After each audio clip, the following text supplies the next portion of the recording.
everybody, Dirili here, back with another episode of Destiny's Princess along Yukimura's route. And as usual, remember this is my unedited, unprofessional channel. If you want to hear better videos that aren't so stumbly, listen to my original main channel, just plain old Dirili, linked below.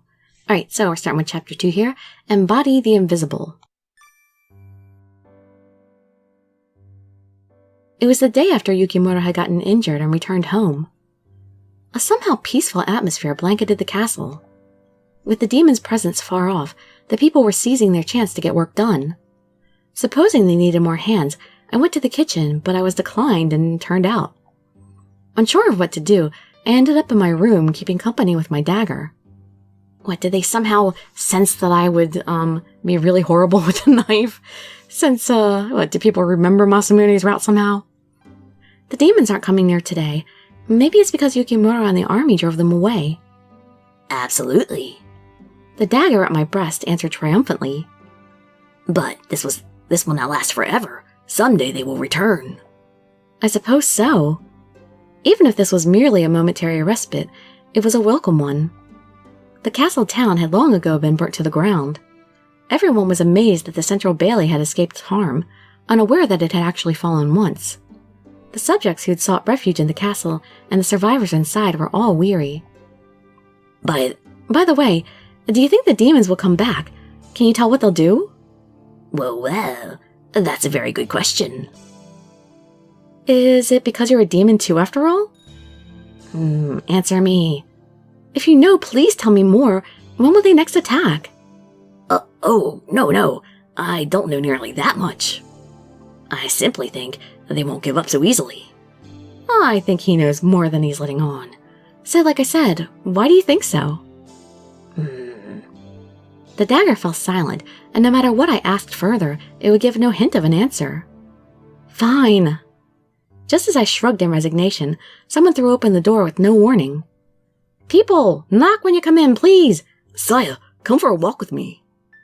I turned toward Yukimura, the sudden intruder, and... let's see, what should I do? I should get angry with him. Even if you're my brother, don't burst in my room. Geez, Yukimura, didn't I just tell you yesterday not to... I started to scold him, but then his words finally reached me. A walk? Yeah, the guards are saying they haven't seen any sign of demons, and it's a nice day. Besides, the castle's been mostly burnt down, and the courtyard isn't a pleasant sight to see. So I thought it would be nice to get outside, and I came to ask you to come along. But what about your legs? I told you again and again it's not serious. You're the one worrywart tanuki. Oh my god! Enough with the tanuki business! You're going to turn me into a real one! Ha! I thought you were almost done. I thought you were almost at that point. That's one of the reasons I invited you, thinking you must miss the wild fields. Taking me home, Yukimura, to the wild fields. Do you ever stop with the teasing? Maybe it was because my memories were so faint, but I enjoyed Yukimura's bantering. It was almost like he was my real brother. When I stood, Yukimura broke into a broad smile. Oh, decided to come along? Yes, I am a tanuki after all. I might not be so bad to frolic with a weasel once in a while. I was also curious to see how the land outside the castle looked. I hoped to catch a glimpse of the surrounding area while we were out. Sorry, my volume was turned up too loud. But where are we going? We can't go too far. You're the general here now. You'll see. Where are we going? The place Yukimura brought me to was a forest behind the castle. Because we took a secret path used to escape in emergencies, no one knew we had left the castle. He must have retained some of my brother's memories after all. He followed the hidden path no one knew outside the family with complete ease. However, that wasn't such a good thing, the general leaving the castle and telling no one. Yeah, that's a really bad idea. I decided to forgive him. I guess we have to be nice to him, huh? Well, I guess I'll just let it go this time. I worried what if something terrible were to happen while we were away from the castle. Well, Hanbei is kind of the strategist, so shouldn't he be able to handle things? But Yukimura probably needed a small distraction, and for that matter, so did I. It feels so nice to be outside. I took the deepest breath I could. My spirits had been dampened, cooped up inside the castle. Yukimura, lying on a grassy spot in between the trees, looked up at me and smiled. I'm relieved. Huh? I said I'm relieved. I'm glad to see that you're no longer troubled by what happened with Hanbei. Like I was ever troubled in the first place. Like I told you. I sighed as I sat down beside Yukimura. I gotta look at this picture. He looks so cute. I like it when he looks like that. I was okay with what happened too. Really, I don't care at all. If we were talking about what worried me, it wasn't Hanbei himself. It was all of them, their lives manipulated by false memories and thrust into war. When I hung my head, Yukimura tapped me on the shoulder. Don't worry. If you can't find a husband, I'll marry you myself. That's not a thing to say to your sister! I replied, a little shocked. That's a stupid thing to say. That's a stupid thing to say. We're brother and sister. I knew we weren't true siblings, but no one else around would think so. Even Yukimura himself surely thought of me as no more than his big sister. Of course, he'd just been joking. He was smiling teasingly. Did you forget? We promised when we were kids. Did we really? Did we? I answered as if I'd forgotten, but in truth I did vaguely remember doing so. But that had been my brother, not Yukimura, but my real brother who had passed away. Yeah, we did. Well, I guess it's an impossible idea as siblings, though. Yukimura was silently gazing at the scenery around us. I too looked out over the land. It's so quiet. Well, most of the subjects were killed by the demons. The few survivors all took refuge within the castle. Or, for those that hadn't, they'd all fled to foreign lands. To start with, it hadn't been a very large town. We were a rural, remote nation. There wasn't a lot of wealth, but the community was vibrant and supportive. There were plenty of small quarrels, but nothing large enough to affect the country. But since the demons had appeared, that had all changed right in front of our very eyes. Hey, Saya, there's something I don't understand. What is it? Why is Hanbei so cold to you? You used to be so close. It seems like both father and Hanbei have changed. Well, war changes people. Yukimura spoke in a low whisper, and then stopped. What about you? Huh? Do you feel like you've changed? Me? Not really. Oh. Perhaps his nature was more like my real brother than I had thought. Maybe that was why I felt such a familiarity with him. You say the weirdest things. I do? It's me. Why would I ever think that I changed? I guess not. Yukimura truly was easy to become attached to. But for the others, it's understandable. This war with the demons has gone on a long time. Everyone is tired. It might not be so strange that people have changed. That's precisely why I want to put an end to this war once and for all.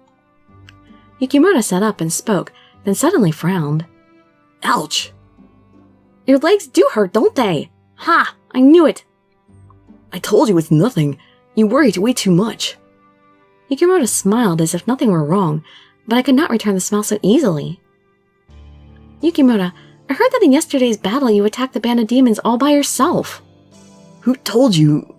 Masamune, I bet. It wouldn't be anyone else. Yukimura made a disgusted face. I'm really grateful for how determined you are to end the war, but please don't push yourself too hard. What if something were to happen to you? You can win a battle without some amount of You can't win a battle without some amount of pushing yourself past your limits. Above all, I'm the general. I can't let my injuries force me to run from the enemy. I shall...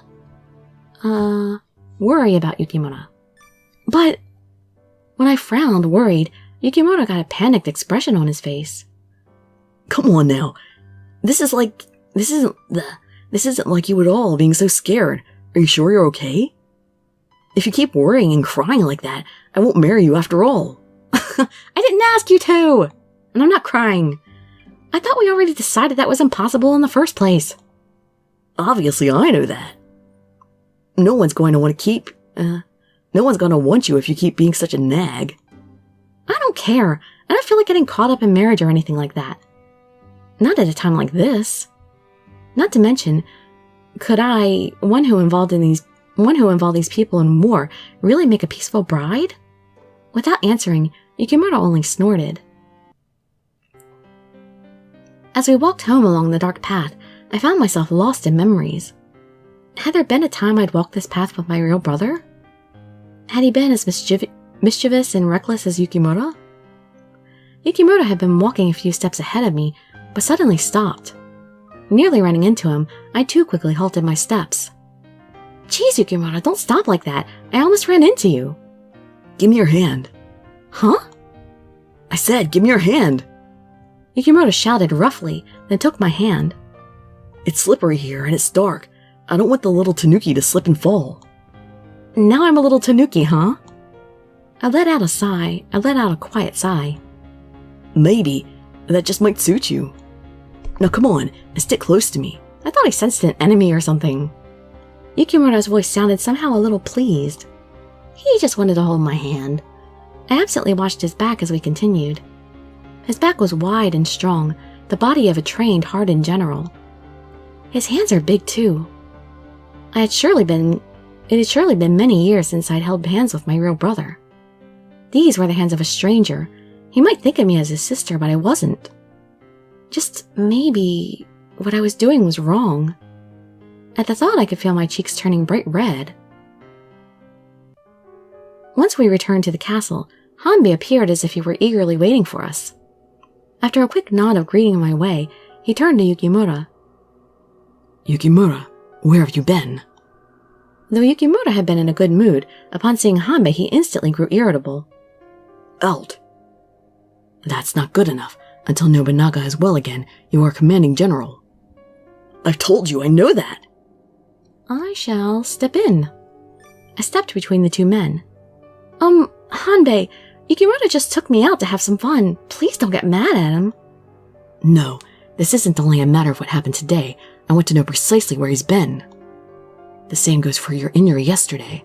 The general can't just run after the enemy by himself. I believe I told you in no uncertain terms not to make any reckless chases. Hanbei's tone was flat and mild-mannered, but utterly without emotion. Sorry, I did not read that without emotion. But within his eyes dwelled a strong will that wouldn't allow anyone to look away. Before my eyes, Yukimura's face slowly grew even more grim. The calmer Hanbei was, the more angry Yukimura appeared to become. I am the general. I am the one out there fighting with my own body, my own life. Exactly. That's why I'm telling you this now. You must not act irresponsibly. There's no need for you to be involved in petty conflicts to begin with. It was our Lord's will last night, but from next time, you'll do well to leave things to Masamune. Yukimura's face turned a bright scarlet red. Are you suggesting that I hide myself in Masamune's shadow? I'm only speaking in terms of a general's proper behavior. I mean no offense. For a moment, the two men simply glared at each other. Geez, everybody's got nothing to do but complain today. After I drove away the demons, still no one will shut up about my reckless actions. Yukimura spat out the words, then stomped angrily into the castle. Yukimura! He does have a tendency toward haste, but he would normally never act so recklessly. He was thoroughly impatient last night. Whatever the case, we need him to calm down. We cannot afford to lose a single soldier so soon. With that, Hanbei walked off. Then, it was the very next day that Yukimura sustained a grave injury. Of course it's the break. You would have to leave us off with a ominous ending like that. Next chapter, Deepest Wound. I shall return with that shortly. Hope to see you in my future videos, and I'd be so grateful for any likes, comments, subscriptions, or shares with your friends to show some support. Thank you so much for joining me and my sister. I wish you all health, happiness, and safety. Dirili signing out. Bye-bye, everybody.